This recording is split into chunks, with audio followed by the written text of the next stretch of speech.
Hello বন্ধু, আমি ফিরে এলাম দেবাশিস স্টাডি টিউটরে। Hello friends, welcome back to my channel. বন্ধু, আজ আমি হাইড্রোস্ফিয়ার অর্থাৎ বায়ুমণ্ডল নিয়ে আলোচনা করব তোমাদের সাথে। দেখো, তোমাদের এই চ্যাপ্টারটা খুবই গুরুত্বপূর্ণ, বিশেষ করে দশম শ্রেণীর ভূগোলের সমুদ্র স্রোতের ধারণা।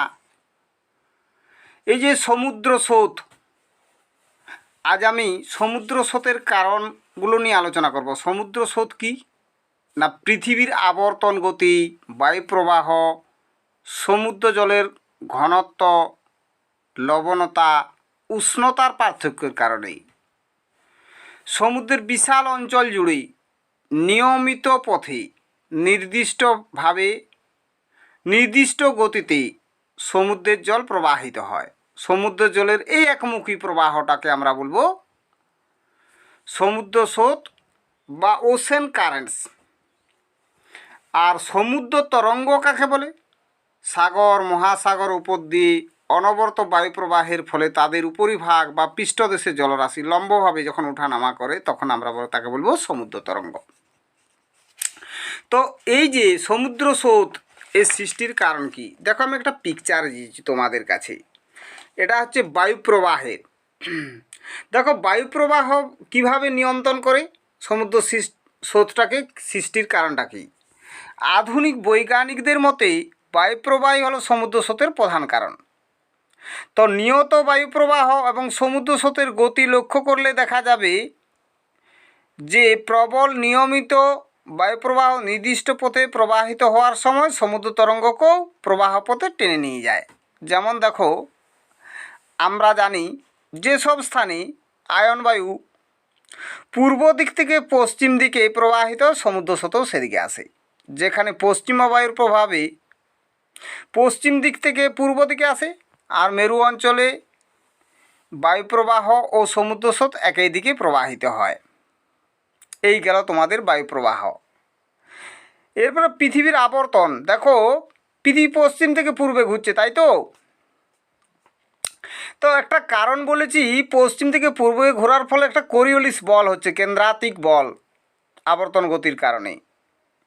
এর সমুদ্র স্রোতকে কী করে প্রভাবিত করে? আর ফ্যারেলের সূত্র তো তোমরা জানোই, উত্তর গোলার্ধের ডান দিকে, দক্ষিণ গোলার্ধের বাঁ দিকে প্রবাহিত হয়। এই সূত্র অনুসারে সমুদ্র স্রোতও সেই দিকে প্রবাহিত হয়। এখন দেখো, সমুদ্র জলের উষ্ণতা ও ঘনত্বটা কীভাবে নির্ভর করে। দেখো, সূর্যরশ্মি ভূপৃষ্ঠে সর্বত্র সমানভাবে পড়ে না, এটা আমরা জানি। নিরক্ষীয় অঞ্চল লম্বভাবে পড়ে, ফলে সূর্য কিরণ ওখানে পড়ার ফলে জলটা অধিক উষ্ণ হয়ে যায়। হালকা হয়ে নিরক্ষীয় অঞ্চল থেকে বহিঃস্রোত রূপে শীতল মেরু অঞ্চলের দিকে প্রবাহিত হয়। আচ্ছা, এরপর আবার দেখো, মেরু অঞ্চলে তির্যকভাবে সূর্যকিরণ পড়ে, ওখানে ওই স্থান শীতল ও ঘন ভারী বায়ু অন্তঃস্রোত রূপে নিরক্ষীয় অঞ্চলের দিকে প্রবাহিত হয়। এরপরে দেখো, সমুদ্র জলের লবণতা কীরকম না, সমুদ্রের অধিক লবণাক্ত জলের ঘনত্ব বেশি হওয়ায় কম লবণাক্ত জলের দিকে অন্তঃস্রোত রূপে, এবং কম লবণাক্ত জল হালকা হয় বহিঃস্রোত রূপে বেশি লবণাক্তের দিকে প্রবাহিত হয়। উদাহরণ হিসাবে তোমাদের আমি বলি, ভূমধ্যসাগরে অধিক লবণাক্ত জল অপেক্ষাকৃত কম লবণাক্ত যুক্ত আটলান্টিক মহাসাগরের দিকে উপপৃষ্ঠীয় স্রোতরূপে প্রবাহিত হয়। এখন দেখো, তোমাদের আরেকটা কথা বলি না, শুধুমাত্র এগুলোর উপরে যে নির্ভর করে তা নয়, ঋতুভেদের উপরেও নির্ভর করে। আমরা জানি মৌসুমী বায়ু গ্রীষ্মকালে দক্ষিণ পশ্চিমে এবং শীতকালে উত্তর পূর্ব দিকে প্রবাহিত হয়। এই কারণে ভারত মহাসাগরের সমুদ্র স্রোতটা এইভাবে প্রবাহিত হয়। উপকূলের আকৃতির উপরও নির্ভর করে। সমুদ্র স্রোতের প্রবাহপথে মহাদেশীয় উপকূল বা দ্বীপসমূহের অবস্থানের ফলে সমুদ্রের দিক বিক্ষেপ ঘটে। যেমন আটলান্টিক মহাসাগরে দক্ষিণে নিরক্ষীয় স্রোত ব্রাজিল উপসাগরে বাধা পেয়ে দুটি শাখায় বিভক্ত হয়ে গেছে। বরফের গলন, এটা কীভাবে নির্ভর করে না, দুই মেরু সংলগ্ন সমুদ্র জলে বিপুল পরিমাণে বরফ গলে মেশে সেখানে মিষ্টি জল হয়ে যায়। এই জলের পরিমাণ বৃদ্ধি পাওয়ার পর লবণাক্ত হ্রাস পায়।